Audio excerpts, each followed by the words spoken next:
I like that it goes and says we're live, but still waiting for it to load. But, thank you everybody who's joining us live. I'm here with, Alejandra and Lisa, and we're going to discuss today some of the new trends that we're starting to see, with a bunch of our members in, the new, shifting around how everything's going within the world for going more towards those virtual interview processes. So you're used to doing, meetings and doing those informational interviews and talking to people virtually, but now the whole process is starting to shift in that direction. And so we wanted to go and, discuss with you some of those things that we're starting to see with a lot of our members that might be a little surprising and new for you so that you can understand how to properly prepare for these as a PhD. I say we'll go a little round robin and see some of the things that you've noticed within some of the groups that, and possibly with yourself as well. But we'll start off with you, Alejandra. What's some of the things that you've noticed, from members and yourself and through just in the general community that are new now, how things are processing and going through that are a little surprising for you? Yeah, well, the first thing is that we all had to adapt to this virtual world very fast. Not to say that virtual interviews weren't happening before the current pandemic, but the thing what we saw is that all of the sudden every hiring process was made virtually, and this meant that the number of virtual interviews increased like exponentially over the course of a week. And that's something that you have to understand. This is new not only for you as a candidate, it's also new for recruiters and hiring managers, and that's something like you have to adapt. But one of the my biggest tip is you have to understand it's a different process in terms of what you have to consider for a virtual interview might be a little bit different than for an on-site interview, but the main topics are the same. Like you have to prepare, you have to take it seriously. It's not just because you're doing it in your living room, it means it's not serious. And then you have to follow up. Those three things, they're the same. The things that you have to consider is it's a different setting. So for example, you would never go arrive late to an on-site interview. That's the same for a virtual interview. Have everything set up. Don't wait until the last minute to start your computer or check the software. Do it on time so that 5 minutes, 10 minutes before your interview, you're all set. In terms of being professional, talk the same way. Don't find a place in your home. I'm in my dining room right now, but I have a neutral background. I'm not talking from my bed. I dressed up as if I would for a real on-site interview. And then follow up, connect with them on LinkedIn, send a thank you message. The things to consider might be different, but the main process is the same.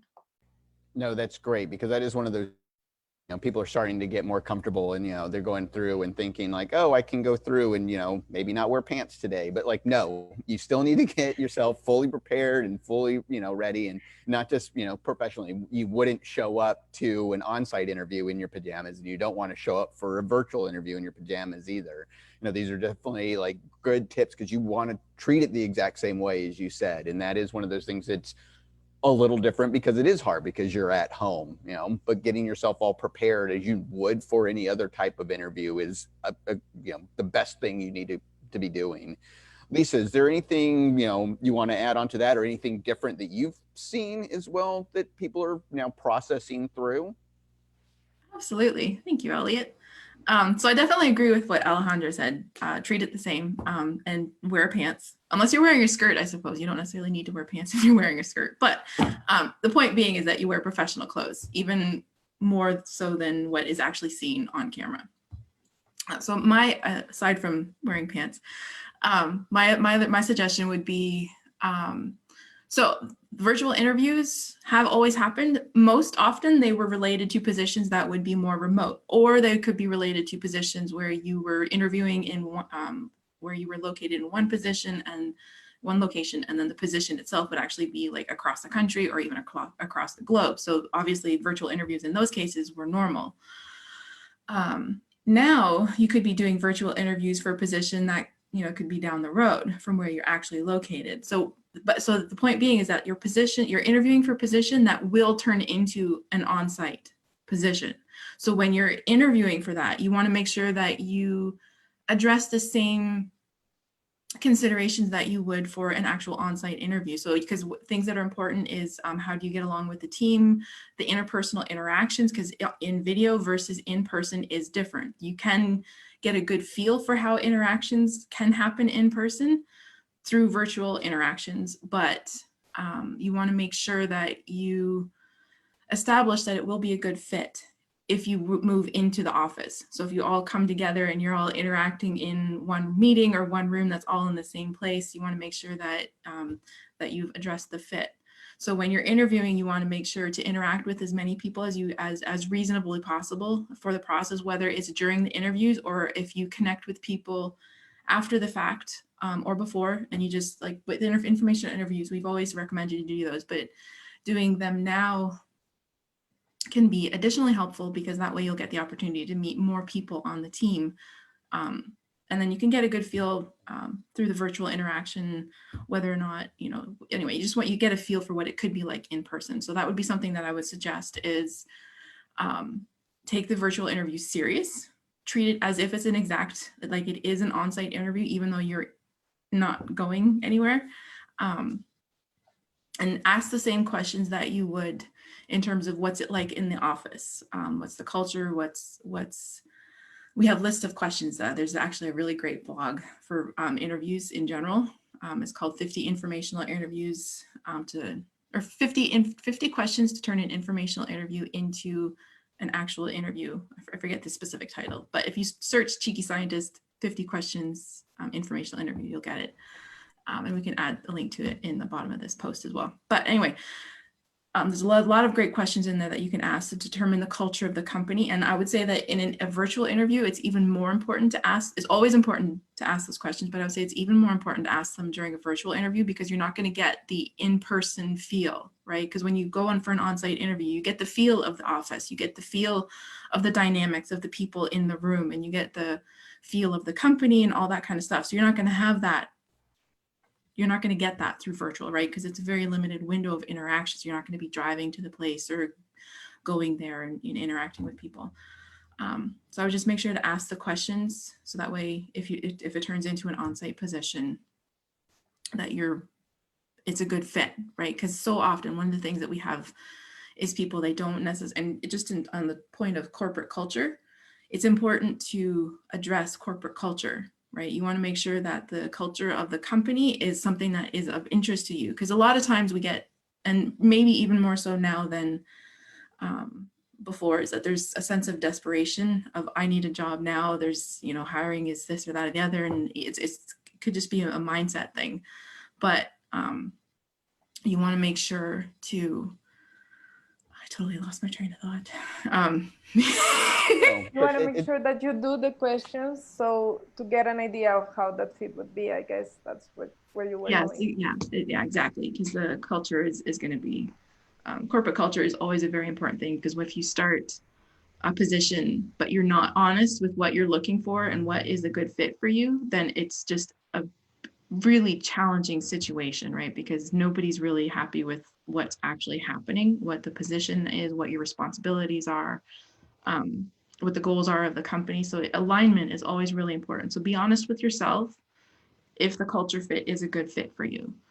Because if it's not, it can turn into an unpleasant situation. So. No, very much so. You do have to make sure you understand that and talk to the people and make sure that they're being treated nicely in this new virtual way because hopefully if they're doing that then they're going to go back and it's going to be the same thing because you're going to be having all these different types of interactions and as you said you're going to it's harder to connect with the person virtually, and you want to try and make sure that you're ready for that so that you can still emote some type of emotion with them and like actually still have a connection. And as you can see like how we're all set up, you're seeing more of us, we're not just a floating face, you're going over so you can see our expressions, see more of what we're doing and how it's going on because you want to try and make sure the person sees you're still excited and you're communicating with them, you're making eye contact, which you have to go through and work these sort of things out. So like I've seen with several different people that they've gone through, and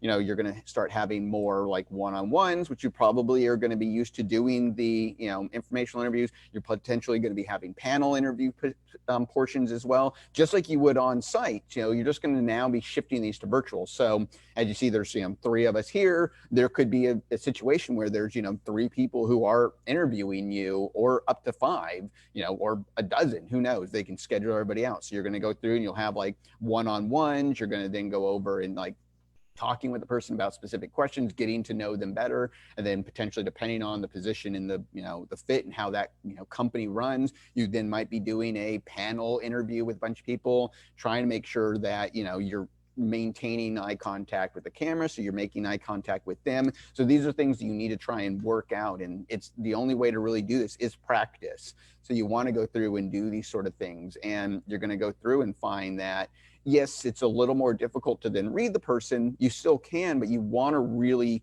prepare yourself to do that. So I know we've had different members who've gone through these different processes, and as Alejandra said, initially there's been a little bit of a shift. Everyone's like, oh, the positions are on hold, everything's not working. It's just because the company's trying to figure out how to set these things up as well. So this is something that we're all sort of growing through and doing. When I was in Genentech, we put all of the on-sites on hold, and it was one of those things shifting to like, how do we now interview these people? Because we still have lots of positions. When I was there, and still now, Genentech is one of the top 5 companies still hiring people as of right now. Like, they're needing people to come in.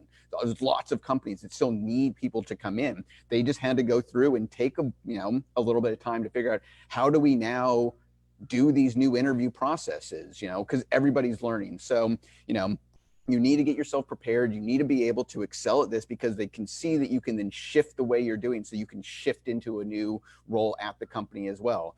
Like, Lisa said, lots of other places have already been doing this for a long time, interviewing for something that is a remote, say you're, going to be, an MSL or medical writer, or, working, some sort of, analytical job, and you're doing these things. So these jobs are still hiring.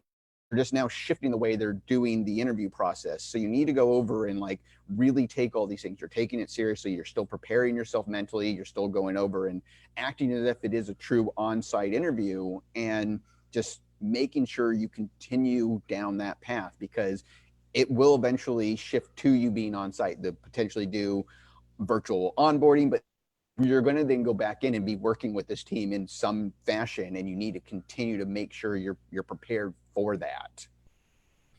Yeah. One thing I just wanted to add to that, Elliott. So you brought up the idea of expressions, and I just wanted to say that microfacial expressions are incredibly important in virtual interviews, right? Because all you see, right? So you gotta respond to people with your face, right? So I just wanted to add that. No, you might feel silly, but it does. Well, the thing is, you want to exaggerate your things. I'm talking with my hands a lot. Lisa's talking with hers. Alejandra has as well. You have to go through, and you want to make sure that people can see your excitement, see that you actually still want this position, and that you are comfortable talking with them. You want to be talking to them. So there's a lot of these things you just have to really get yourself mentally prepared for. And we've done other videos about this, some of the other details. We've gone into a bunch, and as Lisa said, we've got questions ready for you. We'll put some of these things into the links below the video, so that you can actually then get access to these things and see and get yourself prepared, because we want you to remember your value as a PhD and keep thinking and acting like an industry professional. Any last thoughts? All right. Bye, everybody. Thank you.